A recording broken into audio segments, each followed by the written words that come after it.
Michelle's appetizer course. I love this appetizer. It's very simple. It's very forgiving. It's an easy appetizer. It's one of my biggest requests when I do catering. So it is baked asparagus wrapped in prosciutto di Parma, and there's a little bit of a cream cheese Vidalia onion smear on the inside.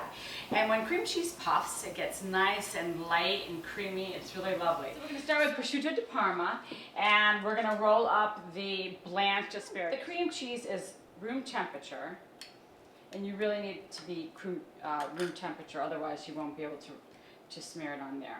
And then you start it at the bottom, and then you just roll it up, and then you lay it on the cookie sheet, and when you're ready, you're going to just bake it for 7 minutes. So we are going to pair Michelle's dish with a French Saunier, which is a sparkling wine from Burgundy. It's 100% Pinot Noir, and a Pinot Gris from California in the Russian River Valley.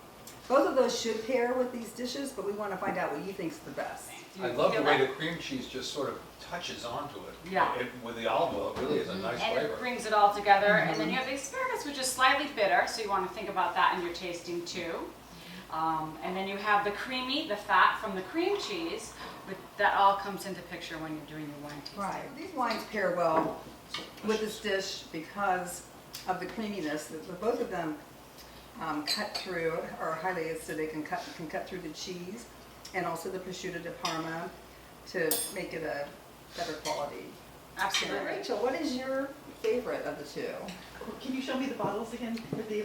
Yes, JCB 69, and that is from Burgundy, and it's 100% Pinot Noir, and I actually help sell JCB wine. So that's Jean-Charles Boisset. He's originally from Burgundy, and then he opened up a bunch of wineries in California, but that one is actually from Burgundy. And he also married Gina Gallo, so they are very much the wine couple. So it's interesting because they're two pretty different wines, Mm-hmm. but they both complement the dish so nicely in different ways. Yeah. The sparkling, it has a freshness, it's a palate cleansing feeling with the creaminess of the dish and with the cheeses. And when you have the Pinot Gris, it's a little creamier, so it really picks up the creaminess of the cheeses. So do you have a favorite? I prefer the sparkling rosé as the starter on this. It's always nice to start with a sparkling wine. Great.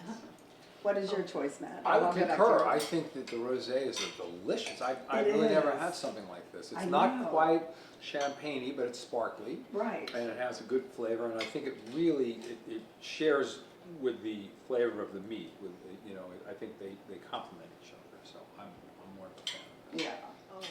So I think the sparkling Burgundy goes great with the prosciutto. The acidity and the salt balance each other. But for the San Andre cheese, I actually prefer Pinot Gris. If I have to choose, I would say the sparkling Burgundy. Okay, but great. Yeah, that's fantastic. Thank you so much. But they're both delicious. Fabulous.